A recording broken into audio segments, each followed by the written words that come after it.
સુરતમાં પાંડેસરામાં સરકારી અનાજને લઈને વિવાદ સર્જાયો। માતૃશક્તિ યોજના હેઠળ આવેલો કઠોળનો જથ્થો એક્સપાયર્ડ નીકળ્યો। સગર્ભા અને માતાઓને અપાતો કઠોળનો જથ્થો ખરાબ હોવાનું સામે આવ્યું। તપાસ દરમિયાન કઠોળનો જથ્થો વાપરવા માટે યોગ્ય ન હોવાનું સામે આવ્યું। મહિલાઓના સ્વાસ્થ્ય સાથે ચેડા થતા વહીવટીતંત્ર સામે વિરોધ। સરકારી ગોડાઉનમાંથી જ પડતર માલ આવ્યાનો દુકાનદારનો દાવો છે। દુકાનદારનો દાવો છે કે આ માલ સરકારી ગોડાઉનમાંથી જ એક્સપાયર ડેટ વાળો મોકલવામાં આવે છે। સુરતના સરકારી ગોડાઉનમાંથી રાશનનો માલ મોકલવામાં આવે છે ત્યારે વેપારીઓએ તે ફરજિયાત સ્વીકારવો પડે છે।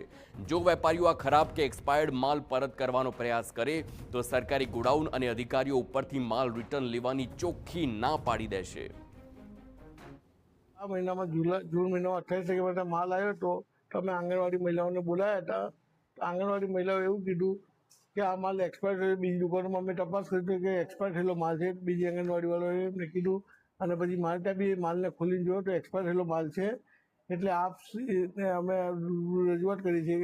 ગોડાઉન મેનેજરને અમે રજૂઆત કરી અને જોનલને બી રજૂઆત કરી કે તમે એમની પાસે લખાવીને લઈ લો, અમે માલ ઉઠાવી લઈશું। તો હજુ સુધી મારે કોઈ માલ ઉઠાવ્યો નથી અને